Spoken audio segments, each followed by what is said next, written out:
Did our kitchen cabinets. Sounds expensive. What if I found a company that's 75% less than new cabinet construction? Really? Still though, big mess. What if it wasn't? 75% less than new and no mess. No way. Yes way.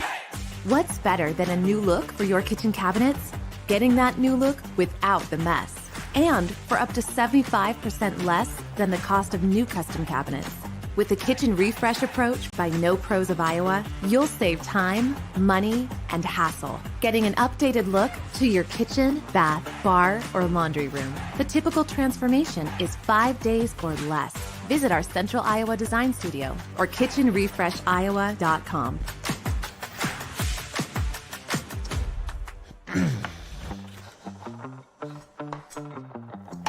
You were right. I know.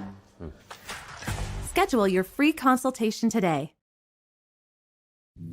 Chris Williams, Chris Hassel. Two guys named Chris. Presented by Fairway Meat and Grocery. From the Channel Seed Studios, this is Iowa Everywhere. Channel Seed. Seedsmanship at work.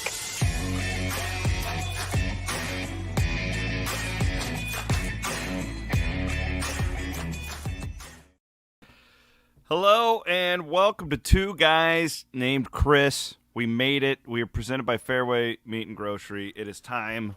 It's football season, baby. Let's get go. I gotta get my Iowa State jersey, my clone jersey. Yeah, there we go. I've got my Hawkeye pullover on. You're wearing the exact same colors as me. I'm in black and gray, and so are you.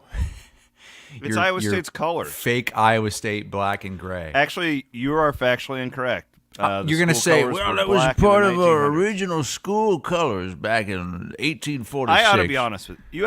You Iowa fans are out of control these days. Your egos just bouncing off the walls. Oh, we got this fourth-string wide receiver from Ohio State. Everything's going to take off now. Like, I mean, come on. You guys are driving me crazy. We just got to get to the damn season. Am I right? Look, Iowa is probably going to win more games this season than Iowa State's ever won in a season. The most Iowa State's ever won is 9. That's my prediction for the season. And I was kind of, there's a lot of other people going 10, 11 wins here, brother. Let's see how y'all do when you're not in a JV league next year. And that's regular season, too. You've never won 10 games in a full season. So I mean, that year we won the Fiesta Bowl, I think that the fake season, the asterisk boy, season. I just put you right on a T right there, didn't I? Yes, you did. Holy mackerel! We are presented by our friends at Fairway Meat and Grocery. We are in the Channel Seed Studios. Okay, so can I stop you right there? It's a perfect setup for what happened to me last night. Well, presented by Fairway. Ready to go and call the cock game? We're in the Channel Seed studio. So, I received another piece of mail last night. And this time, it was a huge Fairway meat box. Like really big. Like almost too big to even pick up. It was heavy, but I didn't want to record it because I didn't want to have the embarrassment of last time.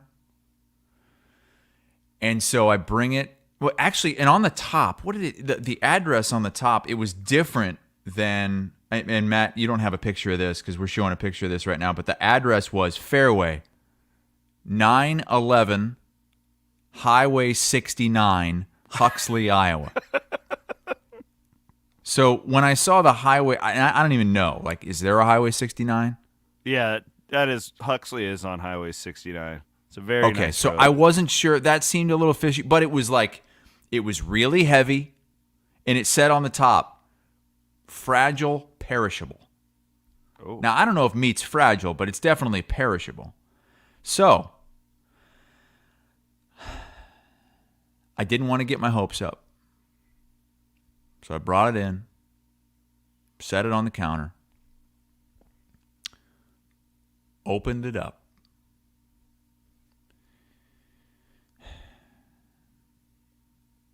And there was meat in there, all right. Nice.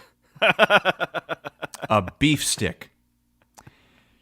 It's from Channel Seed. The note says, "We felt bad about you not getting a meat box, so we wanted to send you meat in a Fairway box, along with some Channel corn and Channel swag." Oh, that's nice. That's really nice of them. Is it, though? That's a Is it, really though? nice gesture. Is that a nice? No, it's not, because they made me believe again that it was actually here. The corn was Can you meant eat the to corn? throw me off because it was so heavy. Is that corn edible still? Well, pull that up again, Van Wink. There we go. So that it's real corn, but to me that looks like animal feed corn, doesn't it? Well, at the very I mean, I'm no least, farmer. I was going to say, it's almost September. Your wife can maybe create a nice little... That's not your grandma's sweet corn right there. That's Channel that's corn, as Simon baby. points out, that's seed corn. Hell yeah. So I guess thank you, Channel, for getting my hopes up again and totally trashing it. I mean, it was meat in a Fairway box. I will That's give them nice. that. It was meat in a Fairway box. But that's it. Now, I will say, like, I've stopped getting my hopes up. So there was a part of me that thought, okay, maybe this is real because it's heavy. Then I started thinking, there was like this call to action when I got spoofed the first time by somebody who still hasn't stepped up and said, yeah, it was me, Brent Bloom. It was me, Crystal Bloom. It was me, Chris Williams. I don't know who it was. I still don't know who did that. But anywho, I've got the beef stick right here. Jack Links. Are you going to eat it here on the show? I am not going to eat a beef stick at 8:30 in the morning, Central Time. But I will say, the shirt, although it smells like field corn, the shirt is really nice. Like, it's not your, it's breathable, baby. So I'm actually going to wear that stuff. Great. I love those guys at Channel Seed. They're going to, one little fun thing they're going to do with us this year is on the Cyclone and Hawkeye Sunday, which will debut this Sunday, we're going to have a seedsman firing off hot takes about the Hawks and the Clones. Oh, really? It's going to be great. Yeah. Oh, yeah. There's nothing a real like live seedsman? Yeah, there's nothing like a pissed off seedsman or farmer that's just pissed about their team. So that'll be a new thing. Also wanted to let everybody know that Legends and Listeners with Scott Docterman and Chad Lysko will be live today for the first time. These guys are going to go live every week, and that starts today at 11 o'clock. So you guys can check And we that had the out. first live Firmly Entrenched yesterday, right? Yes. Yep. And I believe those guys want to go live too. So I hope so. I want all the live programming we A can lot of get live here. shows. Our friends at Heartland Flags. If you need a, actually, I think I'm gonna call those guys up and see if I can get me a new flagpole for the camper this year. You gotta fly my Iowa everywhere and Cyclone Fanatic flags high. Oh, I saw you. You got your truck redone. Yep. Sure Your did. Cyclone Fanatic truck is now your Cyclone Fanatic / Iowa Everywhere truck. Repping the brands, baby. Repping the brands. Are we going to do you want me to add the photographs of us on the back of the tailgate, or would that just be too weird? That would probably be too weird. Van Yeah, Wink, do you have those that picture that we sent you? So it just says Iowa Everywhere on the tailgate. I went ahead and added a Chris Williams picture from our time in Vegas. I didn't add the one with your shirt off, but I added the one where you were just standing in the middle of Fremont Street. This is how this goes down. It was Friday night, pretty late. Hassel was out of control. And he kept I had a snap button shirt. Zoom into Williams' face. That's Can you me zoom into smoking a Williams' Black face? and Mild. Look at the smoke coming out. There's nothing like a good black and mild cigar, baby. So And I then- go to this. There's a cigar shop in the middle of Fremont Street, and they sell like good cigars. So I'm thinking, I'm gonna get a Perdomo. I'm gonna spend $15 on a cigar. And Williams is like, let's just get some black and milds. And for some reason, I said, okay. It's the only cigar I will smoke. I will not smoke one of those big, gross. Black and milds, though, I love them, man. You're not a real man then. Apparently not. I guess I'll take my manhood and go home. So we're finishing up the night, and Hassel is like just completely out of control. And I have one of these snap button shirts, and he just kept Who coming wears up a from behind snap me. button shirt? I do, baby. I've Daddy never does. seen anyone with a And snap Hassel button just shirt. kept trying like to that. rip my shirt off of me, and I wanted to kill you in that moment. How many times did I rip that shirt off? Twice, I think. It's funny when you get mad. When Williams gets mad, like he doesn't go, "God damn it! What the hell? Should we just stop doing that?" He won't say anything.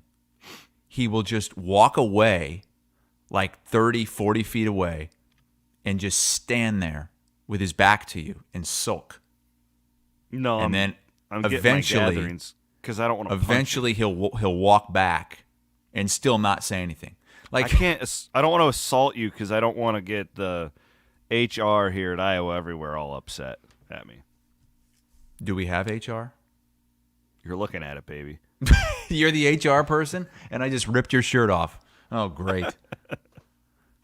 All right, let's get into ball. We got a lot to get to. These coaches across America, and we've got two of them in our state for sure. They're just out of control with their secretive injury updates. Did you see this deal at Indiana yesterday where No. Tom Allen, isn't that his name? The Yep. head coach Head there. coach. He's being very secretive about who the kicker is. He will not tell the media who the starting kicker is, and he's being very defiant about it. We've got Cade McNamara gate. We've got Saban didn't put out a depth chart this year. Iowa State has 9 oars on its depth chart this year. Completely, these coaches are just as paranoid as ever. Let's start with Cade McNamara in Iowa. The last I saw on Circa, they were like a 25-point favorite. Yeah, look it up as it stands right now. I will. I'll pull it up right now. Yeah. It has been moving a bit. It originally opened at 21. It ballooned to 25, and it was there recently. And I saw it last night in some places at 23 and a half. So it kind of has. It opened way up, and now it's sliding back down closer to where it started. And, I don't know if any of that has to do with Cade McNamara. Drew says it got to 27 and a half on DraftKings, which is ridiculous. Right now on Circa, it is down to 23 and a half. Yeah, that's where I saw it last night. Number at 43. Wow. So there was a lot of movement early, and now it's kind of it's coming back home. And I don't know how much you can read into that. I mean, at this point, there are some who are saying Cade McNamara is going to play. Okay, there's some reporters that are saying that. There are others that are hedging it a little bit because of what Kirk Ferentz has said. I mean, flat out said the guy's questionable. And look, he's been cleared to play. That's not an issue. He's been cleared, but will Kirk Ferentz play him? And should Kirk Ferentz play him? If he is cleared medically, does that mean he's just doing pain tolerance out there, just dealing with that? Or are they saying, yeah, he's cleared, but there's a chance he could really aggravate this thing and you could miss him for the next 3 weeks? And is that just going to be the case all season? There's so many unanswered questions here.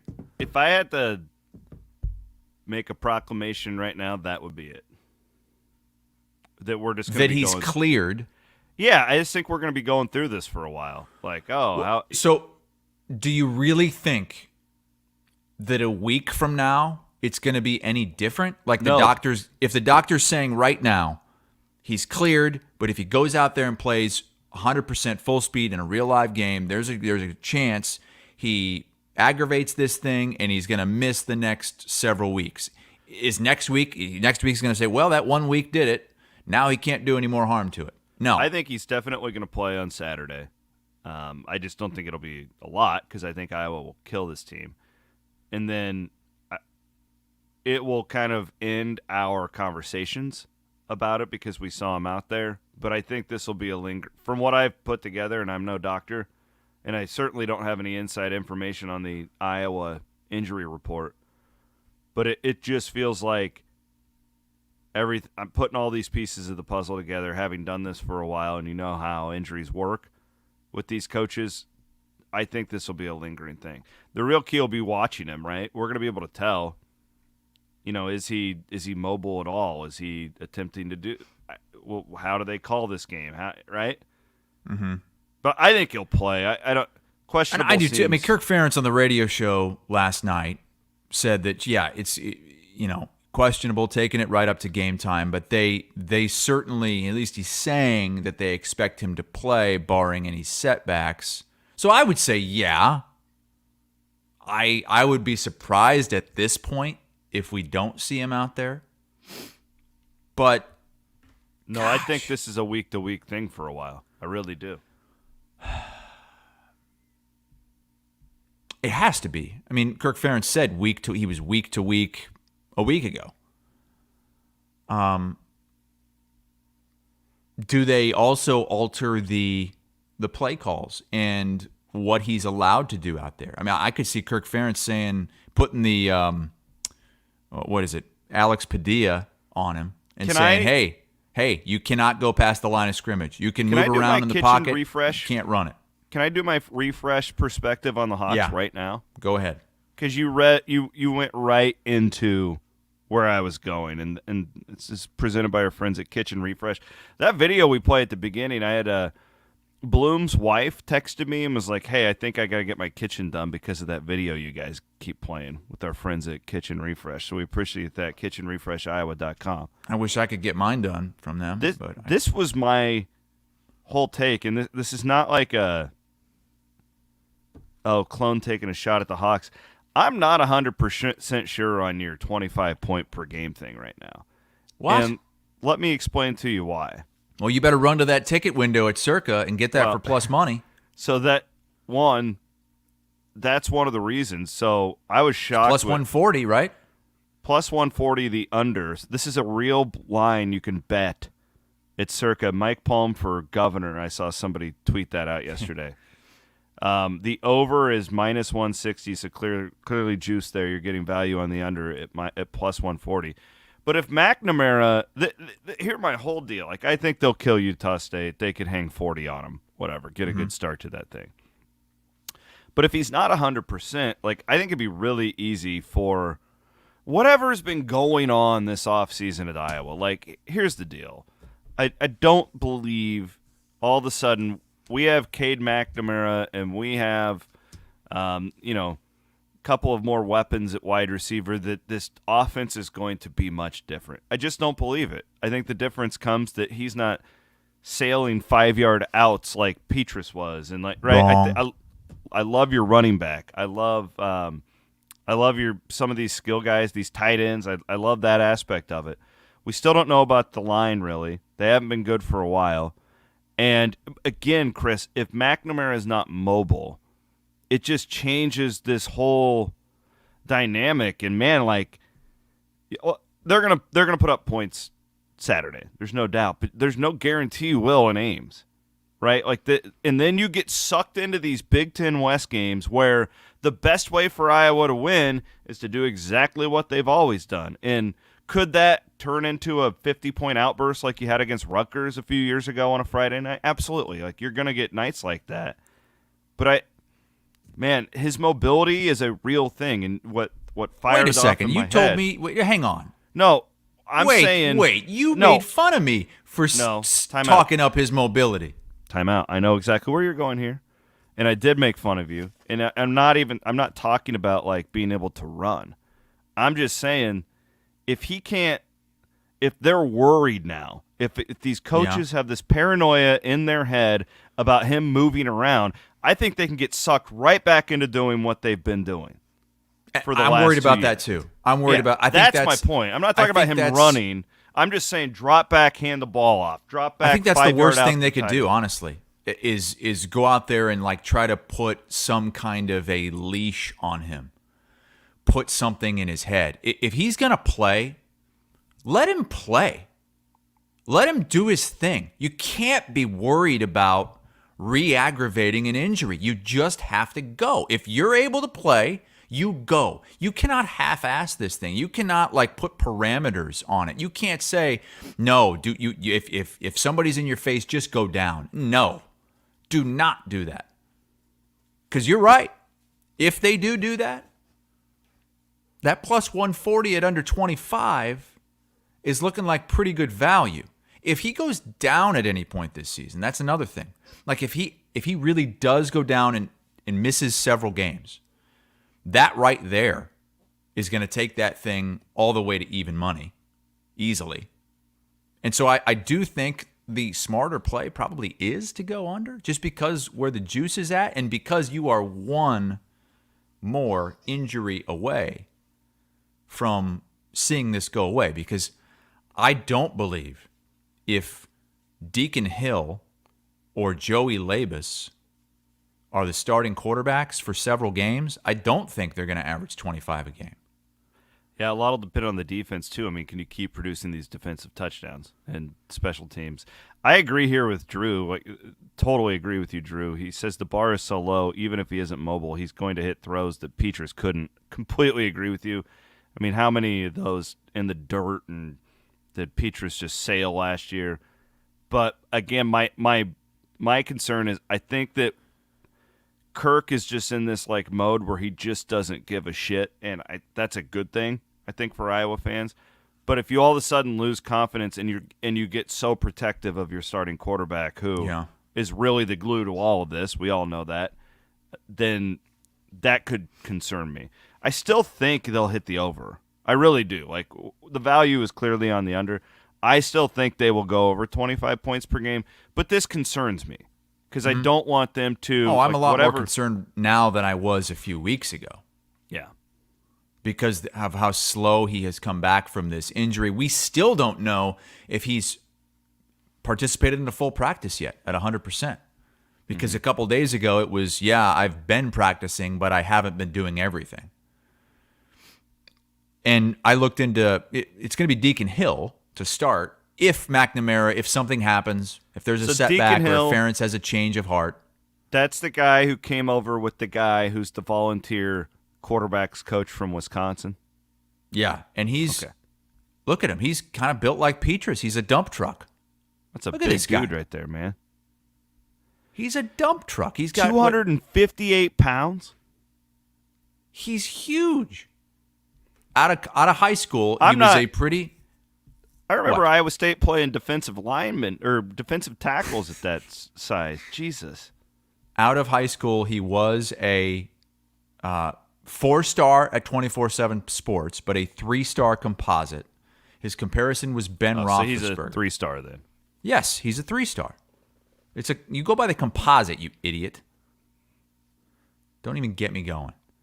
So he went to Wisconsin. All this talent Iowa has at quarterback. They've got 4 stars. They got a playoff quarterback. There's no excuse to be under 25. Why don't they just put him on those third and short, fourth down let him conversions instead of Cade? Yeah, great point. Kind of looks like Tebow.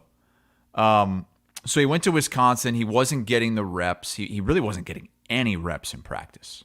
Like, he was not running with the 1s or the 2s. And then, of course, they had a coaching change, and that was it for him. So he goes into the portal. You know where the interest was coming from? No. 0 D1 FBS schools. He had offers from FCS schools. He was going to go to Fordham when Iowa stepped in last minute. Probably the Wisconsin guy stepped in and said, hey, let's bring him in. So that's what we're looking at here. We're looking at a guy he was going to be the starter for Fordham, most likely, but he was going to be playing at Fordham. And he's got no experience. Zero. Like, at least Labus has played a little bit. You're a big Labus guy. Always been a big Labus guy. Last year, the whole thing was put in Labus. Well, the thing the last something. couple years was put someone not named Petrus in the game. They put Padilla in the game. And it was clear that they told Padilla, listen here, you son of a bitch. If you so much as gain 1 yard on a quarterback scramble, you are riding the bench the rest of the season. You will never see the playing field again. Run sideways as much as you want, but don't you dare cross that line of scrimmage. And that was Padilla's problem. Again, I think they were in his head. And there were also reports that he wasn't really bought in anyway. Did you see Ferentz slobbering all over Utah State's punter this week? God. And then this is directly from the Iowa Media Guide. This is phenomenal. The most famous punter in America. Is he, though? I don't know. Is but Torrey Taylor the most famous punter in America? No. Pat McAfee. Are we? That's what I was going to say. I was going to say Pat McAfee. I guess he's probably the most well-known punter in college now. It's so awesome that they just throw that in there. The most famous punter in America. You're and Iowa. It's not you have to lean into it, right? Yeah. Iowa fans, just quit bitching about your offense and just lean into this punting thing even more. I know you have. It doesn't. No, come on. It doesn't mean you have to go Carl Pepper on everybody. But I love it. Everybody's got, unless you're Iowa State, everybody's got a good punter these days. Hey, our punter is not bad. It's just we can't get the punts off. That's the problem. When he can punt it, it's not bad, but they get blocked all the time. Look at this guy. He might be Utah State's best player, Stephen Kotzenle. Look at that mustache that Stephen Kotzenle has. He looks like a 1930s bartender. Please tell me we're not going to see many punts from Iowa in this game. Iowa should not be punting more than 3 times in this game. You got Ferentz slobbering publicly about the Utah State punter. The most famous punter in America is leading off your media guide. It's just phenomenal. Like, you can't. It's just fantastic. I'm just telling you, we better not be talking about punting next week. This better be a blowout. We better see Cade McNamara for at least a couple quarters. He better look sharp. He better scramble a little bit. Show his legs off a little bit. Don't let him scramble. It's a bad. What do you mean don't let him scramble? He's not a scrambler. He needs to do whatever he needs to do. If there's somebody in his face, what do you want him to do? Crumple like Petrus? I'm saying you're playing Utah State. Hopefully he doesn't have to scramble. I want to see it. I want to see this guy playing 100%. Do not have the leash on him. So you're telling me if you were Kirk Ferentz that you would say to him, hey, listen, it's Utah State. You're a little banged up. You know what? If you see pressure, just go down. I might do that. Maybe. Jesus. Because of how you outlined the backup quarterback situation. Yeah, the backup quarterback situation's bad. Elite tight ends, really good running back, pretty good receivers. Hang on, you just shit all over Iowa's skill position players. I didn't shit not more all than over 5 minutes ago. I said that you had an outstanding 4-string receiver from Ohio State. Who knows about the running backs, the offensive line? line? I didn't say terrible. Who knows about the running back. I love your running back. I love your tight ends. We'll see. Wide receivers don't really matter in Iowa's offense. So unless they change something, it's just not that. I'm way more. Yeah, well, if you can't get them the ball, they don't matter. Yeah. Yeah, that's the truth. Isn't that the truth? But that's my whole thing. Like, yeah, I'm not going to go crazy with McNamara. Utah State is not very good. You should be able to win this game with McNamara just dropping back and dumping it off. No, I don't want him Let's just scrambling. say Deacon Hill plays this entire game. Are they going to cover the 23.5? No, not if he plays. I wouldn't think so either. If McNamara plays, I think absolutely. That's why, look, if Vegas really didn't think McNamara was going to play, this line would be down near 21 or lower. Deacon Hill is a great football name, though. Good for that kid. That's fantastic. Just a dump truck. It feels like a football guy. Just My guy, like he's basically looks like Petrus if he didn't do any cardio.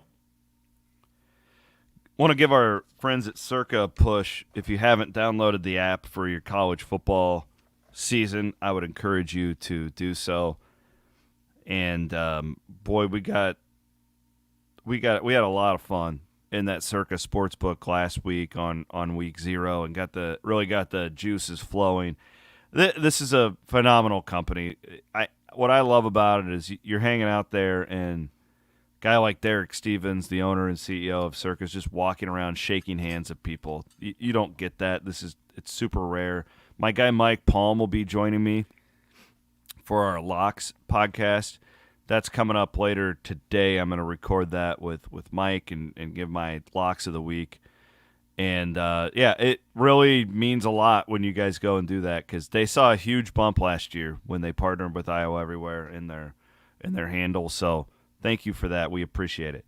It was Thanks really funny when Williams saw Derek Stevens, the owner, at Circa.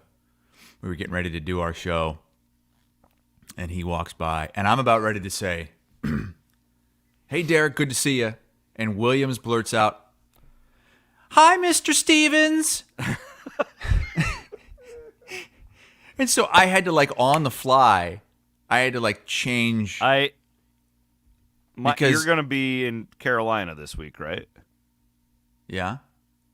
I was raised, you'd say people who are your elders, call them sir, ma'am. If not, you got the snot beat out of you.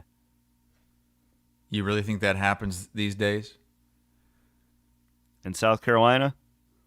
Yeah. Try that in a small town. Just go ahead. Call me Chris and see what happens in a small town. I'll show you what happens. You call me sir or Mr. Hassel. Another lean back to last week in Vegas. That was one of the catchphrases. Hey, try that in a small town. Jeez.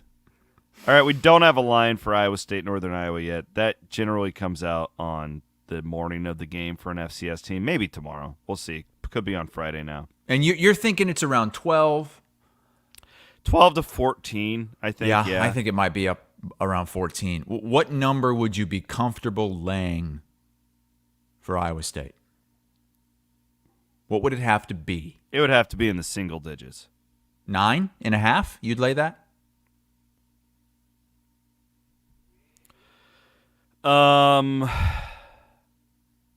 No. Wow, look at the way Farley has a hold of Campbell's arm in this picture. Loosen up, Farley. So this picture, this one right here, remember what this is from? This is from Campbell's first game. When Farley beat him. By the way, Hassel, you got people all riled up about your take on Iowa State just throttling you and I this weekend. It's total reverse psychology. No, it's That's not. what he's doing. I want Iowa State to win. Well, you know what I did, though? I went back and I pulled some of the greatest clips from you and Iowa State. Just play them for you. Okay, sure. They are going to wipe the floor, wipe that beautiful turf with Northern Iowa on Saturday. Guaranteed. David Johnson taking the snap and busted to the outside early. A 37-yard touchdown, and UNI would strike first. David Johnson had over 230 total yards and 4 total touchdowns. It was the David Johnson show when the Panthers score the upset 28-20. Lanning in trouble. Throws, and it's intercepted by Farley. For the second time in the last 4 years, UNI comes into Jack Trice Stadium and spoils Iowa State's opening party. The Panthers win it over the Cyclones. This is not going to be a nail-biter. Not the way that Iowa State probably thought it was going to happen, but credit to them for having the intestinal fortitude to fight back, and a lot of credit to Northern Iowa for hanging this game. I'm telling you right now, you're going to kick Northern Iowa's ass. And the Panthers are going to come into Jack Trice Stadium in Ames and win a big football game to start the 2016 season. Oh, baby! I love this team! Okay, see, that is what's wrong with Iowa State fans. Well done, Matt. You're cheering on UNI beating Iowa. You're like, see, they're so much better than we are. We don't stand a chance. Look how many times they've beaten us. It's not what anybody's We doing. just need to stop This scheduling is this Northern Iowa. You know, I did a little research lately to back up my point. And this is not reverse psychology. You think I want Northern Iowa to win this game? No. Give me a break. That's not good for us. I don't think you want Northern Iowa to win. I think you're needling Iowa State fans is what you're doing. I'm not. Okay? Let's go back, I don't know, a year ago, 1 year ago. Northern Iowa's season opener against Air Force, a team Iowa State would have been favored by 20 against. They lose 48-17. Okay? So that's their one FBS game last year. Why don't you go ahead and guess what Northern Iowa's record is over the last 3 seasons? Just guess. I know they were 6-5 last year. I don't. Over just the last guess what they 3 seasons. 3 seasons. So I don't want you to add stuff up in your head. Just guess. Well, I'm trying to add how many games. I bet they went 6-5 last year, around 6-5 the year before, and then something better the year before that. So let's say they were 8-win team that year. Okay, so I'm gonna tell you this: they've played 30 games over the last 3 seasons. What's their record? 18 wins. 15-15. Wow. I would have said it. Okay. They have not won more than 6 games in any season the last 3 years. This is not North Dakota State. This is not some kind of juggernaut. I understand. I know that there's history there. It's an in-state school, and Northern Iowa has beaten Iowa State several times in the past. Those were better Northern Iowa teams. Those were teams that would win at least 7 games in a season. They have a really good offense. It's kind of a strength on strength thing. Stop They do. trying to. They have a D1 stop quarterback. trying to these Iowa State fans. I'm telling you, I feel like Trump up here. I'm like moving my hands around. Stop trying to talk up Northern Iowa. They do have like a good they quarterback. are some kind of team that has any business going into Jack Trice Stadium and giving Iowa State a game. They've got no business doing that. Dude. They didn't give Air Force a game last year. Air Force was not good. I'm not saying anything you're saying. I'm not even arguing with. I'm just looking at the facts. I don't know who Iowa State's running back is. I don't know. Who You're living in the quarterback is. past, man. Well, you're hung up on some team I'm not. from the 60s, man. I'm not doing that. I'm looking at fall camp this year and all of the questions Northern Iowa on scares that you? offense. Everybody scares me. Northern Iowa scares Until I see something. Yes. I need to see something. What if I you're haven't playing seen SEMO? anything. What if you're playing SEMO? Yeah, then I would pick Iowa State to kill him. SEMO was better than Northern Iowa. They won like 10 games last year. Yeah, but it's different, and you know it's for different, God's and you're sake. You acting Iowa State naive fans, here. you would naive. never hear an Iowa fan F say you. that Northern Iowa is going to come in and scare think- the crap out of us. I don't think It Northern happened Iowa's one going to time. win. I like Iowa State to win the football game, but I think you're naive if you think SEMO's the same thing, because it's not. Because of SEMO's many- better than Northern Iowa. They were in a shitty conference. Northern Iowa's in the best league. If Northern Iowa was in that shitty league, they would have won it too. They've got something on you psychologically. They do, absolutely. I'm not denying this. You need to shake These Purple Hawks. It's an unbelievable. Van Wink, pull up again that first picture you showed of Matt Campbell and Mark Farley, where Farley was not when they were shaking hands. The other one. Pull up the other one. Look at the grip that Farley has on Campbell's arm. That's like, listen here, son. We've got you by the balls. We are. What you got? What, Campbell's 30 like, more scholarships than we do.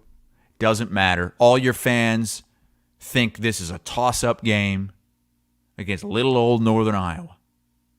Simon says comparing SEMO's record to UNI is like comparing Florida's to Iowa. Okay. I mean, I can. We got a lot of Iowa Florida State fans. Iowa. Adam says that the Missouri Valley is the SEC of the FCS. So what? Iowa State fan, I swear to God, you're going to be watching this game. You're going to be so scared. Chad says, "Oh, you're forgetting Iowa State always starts the season slow under Campbell. Not last year. You were 3-0. Yeah, but Kick we had a weak SEMO's ass. schedule. You went into Kinnick and Weak beat early Iowa. schedule. Iowa's A offense weak was early the worst schedule. in the You country. have an FCS team coming to town week 1. It Better doesn't get FCS. weaker than that. It does not How get do you, weaker than like, that. Okay, everything you're saying about Northern Iowa is true, okay? How do you not look at Iowa State's roster and go like, yeah, there's a lot of holes here. We got to I see think some that things, that is going prove to a play few in things Iowa to State's us. favor. I really do. I think Yeah, that I hope Iowa you're right. State, I think Matt Campbell is all camp is like, look, nobody believes in us. You know, they think that I'm not a good coach anymore. They think that you've got no chance this year. You got these dumbasses out there saying we might not win a game. We might lose to an FCS team. We might go lose to a MAC team. And they bonded together, and they are going to. These are Big 12 players. Matt Campbell's not an idiot. He's not a bad recruiter. He's actually there a are really some good good players on this team. They've got a great defense. There's no excuses. Okay? Offense wasn't good last year either. So it's not like they're losing a bunch of key pieces. No, you're right. I don't disagree. I just want to see it. Is that okay? And I'm going to launch. Can I launch into my kitchen refresh? Yeah, I'd love to. I would love this. Go. All right. So you've been making fun of me for everything I've said about J.J. Cole. You're more sensitive than my 8-year-old daughter. I'm not sensitive at all. Making what are you fun talking of you. about? I just think that you take way too much stock into one picture you saw on Twitter of the quarterback. I've seen multiple pictures now that Van Wink's pulled up of Becht and Cole, and I'm here to tell you, Rocco Becht is not 6'1". He's not 6 foot. Okay, he's 5'10", maybe 5'11". But fake news. That's not my refresh. This is my refresh. Another picture. I am It glad. looks like in the Mighty Ducks, where you have like the really big kid on the team that they recruited, and then you got like a little kid and he's looking up to him. Yes, it does. J.J. Cole, 6'7", 250. Rocco Becht, 5'10", 200. But I'm here to say this. I'm glad that Matt Campbell is going to play both in this first game. I want to see both of these guys. If you see one, you're left wondering. Give both of these guys reps. And, you got that third stringer who's going to come in and be a runner. That's fine, whatever. And he's going to do that no matter who the quarterback is. Like, that'll be his role. Look at what Joel Lanning was doing this shit This for third years. string guy is not ever going to be like the guy. He's just a piece. Oh, he's not a fake 4-star? Like Becht? What do you have against Rocco Becht? I don't. I have understand nothing this. against Rocco Becht. It I have seems something personal. against you for lying to the people. I'm not lying to the people. He was a 4-star with Rivals. With Rivals. Oh, God.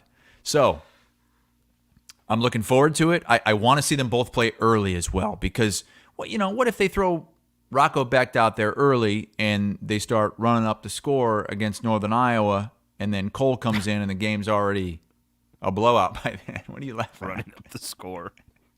I'm telling you, man, this is going to be a bloodbath. Iowa State people. So I did see one of these comments where somebody was like, "It's about time Iowa State blows out Northern Iowa." They did a couple of years ago. Like, Yeah, they've blown them out a few times in the past. Yeah, so it's not. They're not always Rhodes era. Yeah. I know they did it. God, you remember the Steele Jance one where they had to like basically throw like the 2 Hail Marys at the end? Shout out Josh Lenz, right? Yeah. God, I think the blowout was Jacob Park, wasn't it? Yeah. Yeah, Park went crazy. That was the year that Lazard and Hakeem Butler, I think, was maybe on that team. I don't remember. Simon Wilson's with me. 42-24 is no, his I think prediction he's saying for the that game. it was 42-24 okay. the year I'm talking about. Yeah, there's no way that many points were scored in this game. Hang on. Absolutely no chance. Oh, okay. That's the last time that Iowa State kind of handled.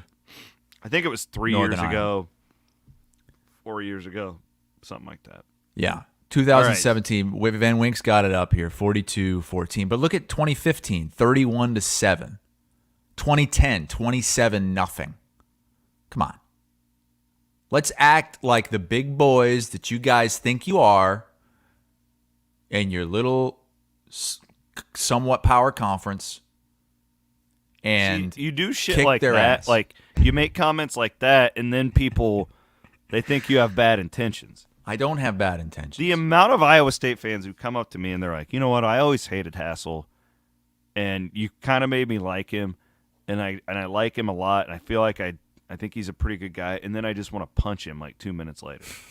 Like, yeah, I understand. There's still a little bit of titty twisting in there. Can I give still like a little bit of that for brutal, the brother, like, but so honest take here is just, to me, like I agree with what Mark Farley said in this press conference, where the quarterback means less to me for Iowa State at this particular second in the season. I want to see what they're like on the offensive line. Yeah. That's my big thing, because you've got questions at running back. You don't have a proven running back. They have to be good up front if this offense is going to really, really improve. I think that they can be more efficient and cut down on turnovers and do all that stuff. I believe in that. But they've got to be able to run the football this year with the inexperience at quarterback. That's what I got to see on Saturday. You want to see them be able to run the football? Yes, because if you can't do it against Northern Iowa, you're sure as hell not going to do it next week. And you got to be able to do it in the second half, especially fourth quarter. Like, wear these guys down. That's we always talk about it. That's the difference when you're playing teams like Northern Iowa, especially on a 95-degree day. It's not the frontline guys. It's the depth. They don't have the depth that an Iowa State will have. So you should be able to run all over this team in the fourth quarter. And there's a reason, if you talk to coaches around the country, there's a reason these SEC teams always play the FCS team in November, because that depth is completely beaten down at that point. There's no threat of these teams beating you in November. Mm-hmm. You get them in September and everybody's healthy. So you're right, a 95-degree day, if you can pound them a little bit, you would think by middle of the third quarter, Iowa State would have a huge advantage. Is that what it's going to be? It's going to be 95? Yeah, it's going to be really hot. And they're kicking off at what, 1 o'clock? 1 o'clock kickoff. Oh, my God. That sounds terrible. Simon wants to see violence on the offensive line. Yeah, it's been a while since we've seen that from Iowa State. Okay, let's move on. I'm excited to do this. This is one of my favorite segments that we get to do on a weekly basis, where we each pick our 3 favorite games of the week. Real quick, I do want to give a shout out. I have a new sponsor for the CW Pod. Are you going to start doing it now? I've been doing it most of the summer. What are you talking about? There was about 2 weeks ago, I was like, you know what? I haven't checked out the CW Pod in a while. He talks about it. I'll check that sucker out. It starts weekly next week, buddy. Steeple Ridge Bourbon. Steeple Ridge? Wait, is this an Iowa State NIL bourbon? No. It's not. The proceeds aren't going to go to the players? They're awesome. They're really, really good. I've known the owner there, Pat. Where are they out of? Not Earlham. Earlham? Yearling? Something. It's over by Harlan. It's right in that area. I drove by it. But their shit is really good. Could have used some of that in Vegas, because the well was like, that's the problem with Vegas. They just don't have when you're in the commercial type. Now, Circa's Mega Bar has a great selection of beer. They have a good selection. Oh yeah, a bunch of beer on tap. You get out on like the Strip or Fremont Street, and it's just like Bud Light. It's I got that Manhattan at the Golden Nugget, and I asked, okay, what's your well whiskey? And they said something like, Well, it's old Uncle Granddad. Okay, what's the step up from that? Jack. Okay, what's a step up from that? Jim Beam. Okay, what is Bullet? Like Bullet bourbon? And they're like, well, that's actually on our 6th tier. It's phenomenal. That's what I got, and that woman gave me the entire glass of bourbon. That's what I ordered. What's phenomenal? Bullet. I love Bullet. Oh yeah, Bullet. Bullet's great. Bullet's just like that is my just everyday, if I'm making an old fashioned at home, that's what and it's not like anything special because it doesn't need to be if you're making a good cocktail. It doesn't need to be the top of the line stuff. That's like $35 a bottle. Perfect. Real quick, Retro Gamer Dad says, who schedules a 1 p.m. kick on September 2nd in Iowa? The reason I believe is they've had so many lightning delays and stuff like that. No way. And it's one of, and it's also. Wait, they thought that there would be maybe fewer lightning delays if they kicked off during the day. Well, you have the rest of the day to night? get the game done as opposed to a night game. Gotcha. Also, I believe the fans Iowa State has a lot of night games. You're scheduling around bad luck for lightning delays that you've had the last No, few I'm not years? saying I'm telling you though they've had a lot of that. Iowa has too. You guys, you are so in your own heads. From Northern Iowa being some world beater that's going to come in there and beat you, to Mother Nature is out to get you. I mean, come on. See, you just make this crap up. I'm not making it up. You are claiming that I'm lying about Iowa State blowing out Northern Iowa. I don't think you're because lying. It's so far-fetched. I think you're twisting the knife just a little bit with Iowa State. You know exactly what you're doing. You just said they're kicking this game off at 1 o'clock in part to avoid lightning delays. I didn't state it as fact. I have heard that was one part, and then two, they've had so many night games. Matt Sampson with a great quote here from you. This is a quote from Chris Williams. It doesn't lightning during the day. Only at night when you can see it. No, you dumbass, Matt. If you have bad weather, then you have the rest of the day to get the damn thing in. And I also think the fans kind of requested earlier for these opening type kickoffs because they just have so many night games in the Big 12. It's just the way it's been. Okay. All right. Let's do our top 3 games. Why don't you start? Okay. Colorado at TCU. Oh. Dion's debut. Prime time.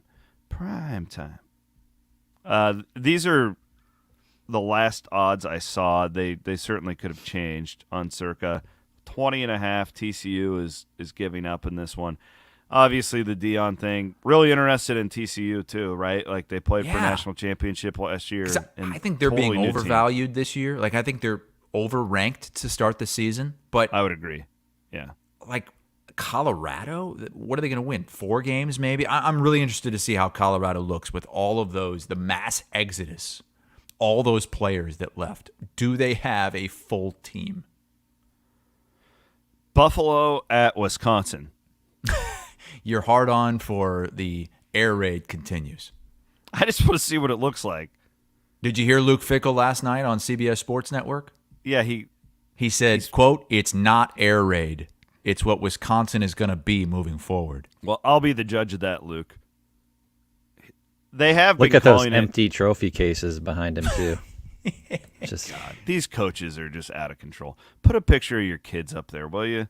Like you're not always having whatever. They've been calling it Wisconsin air raid, and I'm gonna have to refer to my friend Hal Mummy, longtime personal friend Hal Mummy. 27.5. I don't know anything about Buffalo this year. Part of me thinks that Wisconsin will want to get out to a good start. Yeah, and I don't know if Buffalo's going to show the fans a good time. Yeah, so I don't know.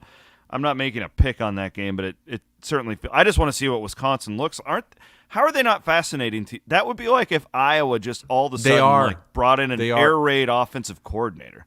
They're interesting to me, but they just don't play anybody. Like next week will be interesting when they do, because isn't Wisconsin going to Washington State? Wazoo? Yeah, they could lose that game. Yeah, That will be interesting. This one, I guess to look to see what they look like, but this one not so much. I want to watch their offense because these air raid, and I don't believe Luke Fickell's a liar just like every other coach, okay? I want to see what it looks like. What are they doing? LSU, Florida State, this is the game of the week. Oh, yeah. Sunday night, no doubt about it. LSU is missing a key guy up front due to the NCAA thing. 2 elite quarterbacks. I think 2 elite coaches. I think Mike Norvell will be right up there in that big-time coach conversation. Williams, here in the game is in Orlando. It's in Florida. Yep. And Florida State's getting points. They're getting 2.5. And they won the game last year. What a massive college football playoff implication game. Oh, yeah. If you think about it already.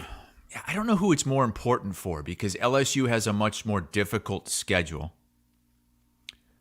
So you could say, there's some losses on there. But also, like, if you win the SEC, if you lose this game and still win the SEC, you still get into the playoff. For Florida State, you're in the ACC. You lose this game, you probably have to win out. Right? Yeah. To get into the playoff. I think it's more important for Florida State. Mm-hmm. If you win this game, you could probably survive a loss in the ACC. If you don't, I don't think you can. Yeah, and Clemson is pretty good. North Carolina is pretty good. Speaking of that, we'll go into your top 3 games of the week. You'll be calling North Carolina and South Carolina. That's one of my games. In Charlotte? Is that in Charlotte? Is that it? Oh, okay, we'll get to that one. You got another one first. Yeah, I've got Minnesota, Nebraska. This game is at Minnesota. This is a Thursday night game, okay? This is tonight, right? Am I right or am I right? This is tonight, yeah. Kicks off tonight. So Nebraska like +7, Matt Rule's debut. Huge game for both of these programs. PJ Fleck trying to prove, okay, yeah, I really can compete for a division championship. And Nebraska, this is it, man. They're riding high. They had the 90,000 plus at the volleyball game last night. They've got Matt Rule. They feel like they're back. If they win this game, look out. Look out. Lincoln is going to explode. It's going to be what I thought about with them last night is that his like just pure talent really been the problem there. I feel like they've had talent the last few, but they've been so poorly coached. Mm-hmm. So they've been in every game. They've had a chance to win every game. Yeah. And that's why I think 7's too much. I'm taking Nebraska too. in this game for sure. +7. I would too. All right. I think I already have a ticket on the under. What's the total? I don't remember off the top of my head. Oh, but great. That helps us a lot.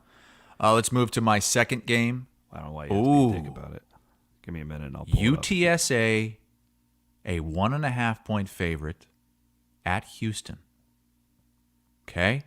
Love UTS. This is a UTSA show. Okay. So this is really interesting because both of these teams switched conferences. Real both quick, of these teams 43.5 is your number. 43.5 for the Wisconsin. The Nebraska Minnesota game. Yep. UTSA, great game here, Chris. Great game. UTSA just went to the American, and there's a lot of people that think UTSA in their first year will win the American. Houston just left the American for the Big 12.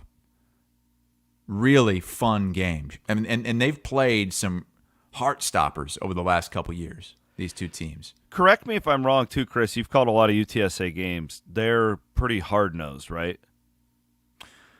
They've got a lot of playmakers. I mean, they're great quarterback. Yeah, sure. Yeah, I don't know if I would consider them hard-nosed, but they're really well coached, and just they've got dudes like great wide receivers, a great tight end room. They're fun to watch. I mean, what's his face? They lost him a couple years ago to the NFL, but he was one of the top rookies last year for the Seahawks, the defensive back who's super fast and had a ton of interceptions last year. I can't remember his name, but he's from UTSA.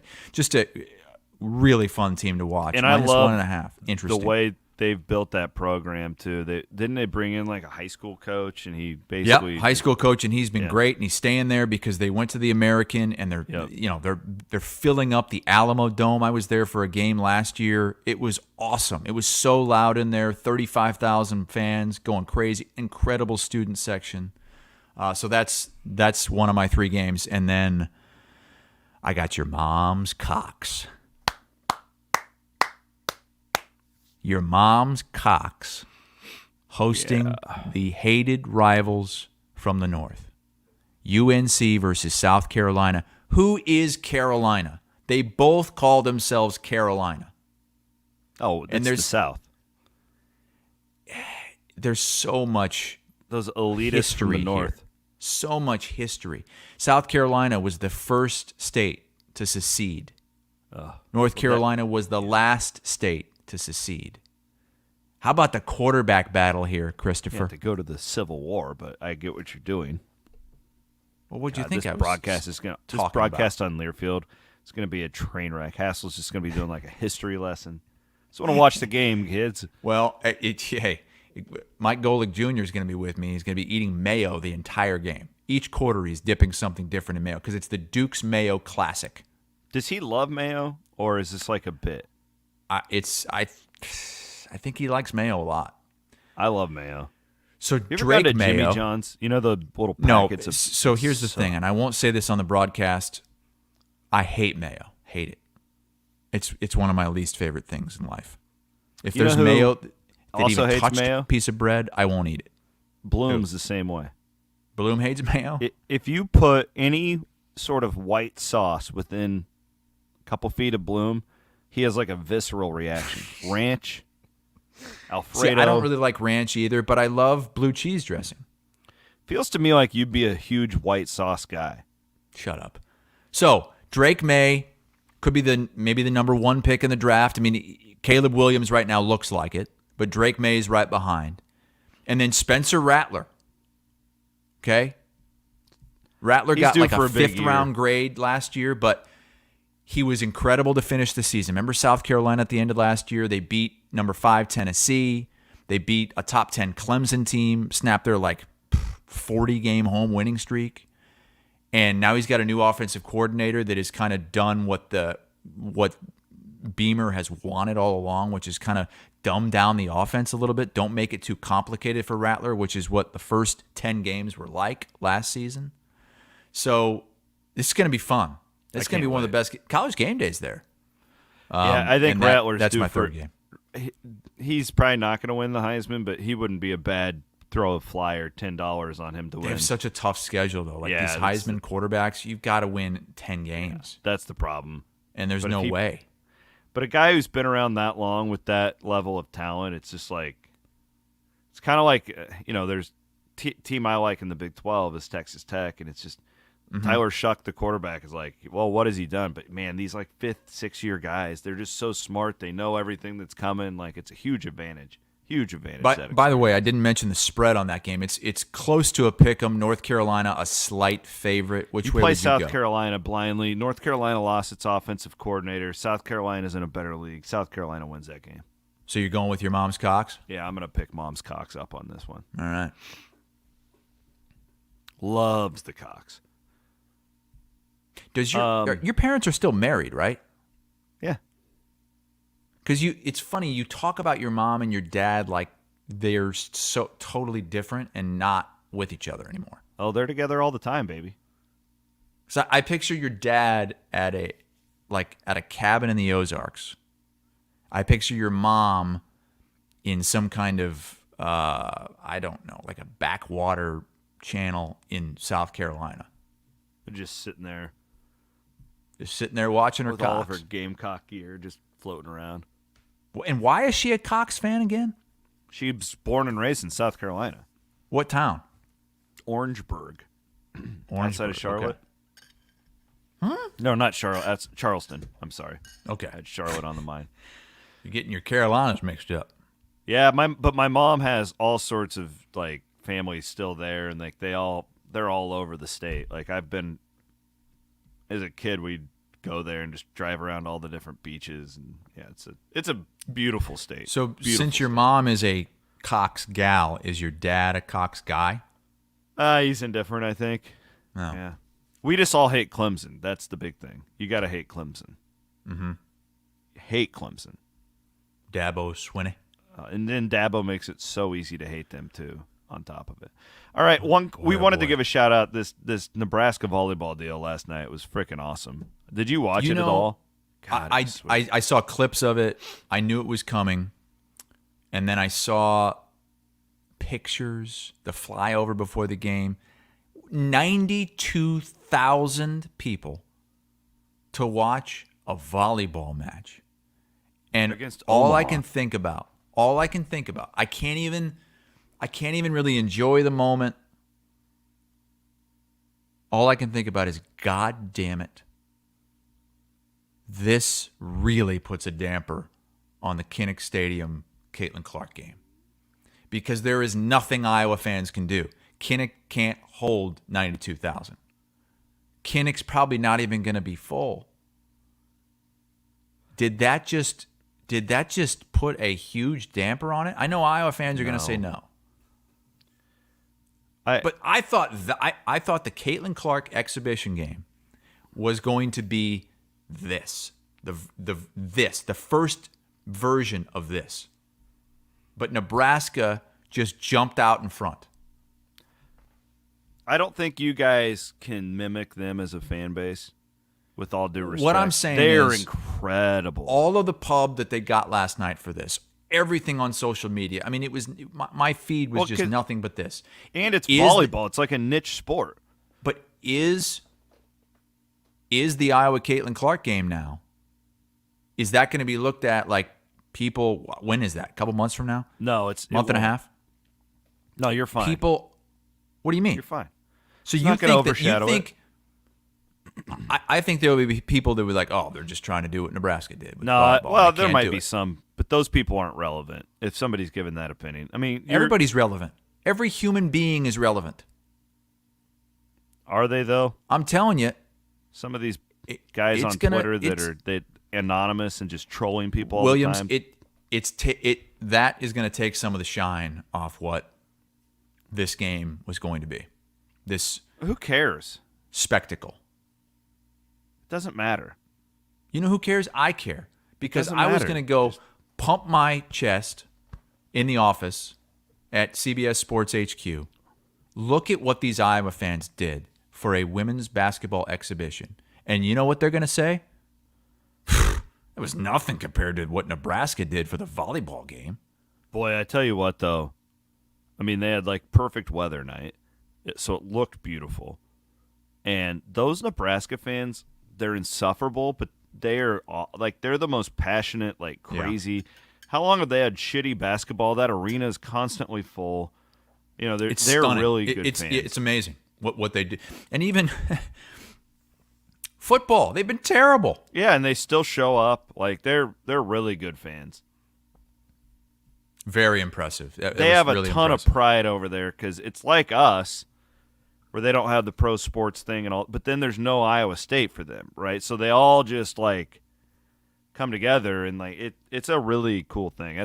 Here's my favorite stadium I've ever been to. That's not Trice is Memorial. So you guys at Iowa State all bent out of shape about Iowa basketball now, Iowa women's basketball, drawing all these fans. I know you're not, but Iowa State fans, a lot of them anyway. The women's basketball fans, hey, we did this first. We did this better. We were watching women's basketball before you did anything. Now you got volleyball because that's one of your other things. Like Iowa State's got, well, we got great volleyball fans, and then look what Nebraska does. Kyle makes a great point. Now who's in his head? Hassel's all worried about Nebraska. I'm not worried about Nebraska. I just think that is so much cooler than what Kinnick is going to look like for the women's basketball game. And I know it's different. I know we're going to celebrate both. That. You're not going to mimic saying that. That takes some of the shine off what I thought was going to be the best spectacle of the fall. Yeah. Retro Gamer Dad, he nails it here. It's like Nebraska's ruled in volleyball for a long time. Like they're like one of the top 3 or 4 programs in the country. Iowa women's basketball is a good program, but they haven't been that, right? Like they are now. I just got one question. Hassel, was Cooter there? Was he part of that 92,003? Was it free? He's not paying any money to get in. Was it free? I don't know. I doubt it. Cooter's got to stay in the double wide. Back with Crystal Beth. Crystal Beth. Forgot about that. Crystal Beth is now you hired her at Cyclone Fanatic right after she made her appearance on. Crystal Beth's part of the Title IX. Oh, what are you taking a shot at Stephanie and Elisa for? What does this get? South Bend Hawkeye. We gotta get out of here. We're running way late. You gotta get. Yeah. South Bend Hawkeye. That's Glenn Worley. I like to call it a Jess Settles jersey, but it does look like a Glenn Worley jersey. I once saw Glenn Worley's mom about getting a fight with a bunch of Iowa State students in Hilton one time. I saw Glenn Worley play for. He was on some Iowa City team, Iowa City West maybe. Yeah. He came to Muscatine to play the Muskies. It was I think I was a freshman in high school. And so the reason South Bend Hawkeye is calling him Kick Dog, because he kicked one of our best players into the scores table toward the end of the game because they were getting beat. And we won. We beat the number 1 team in the state. We beat Glenn Worley. We are Muscatine, the Musk. It's a good way to end the program. Enjoy your week 1 of college football. Matty Van Winkle, great job of production. Hey, we've got games tonight. Always.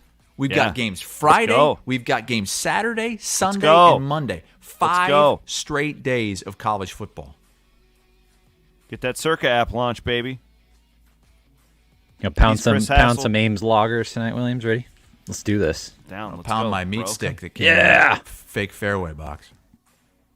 Appreciate you all watching. Thanks for listening on the podcast. Legends and listeners live at 11 today here on Iowa Everywhere.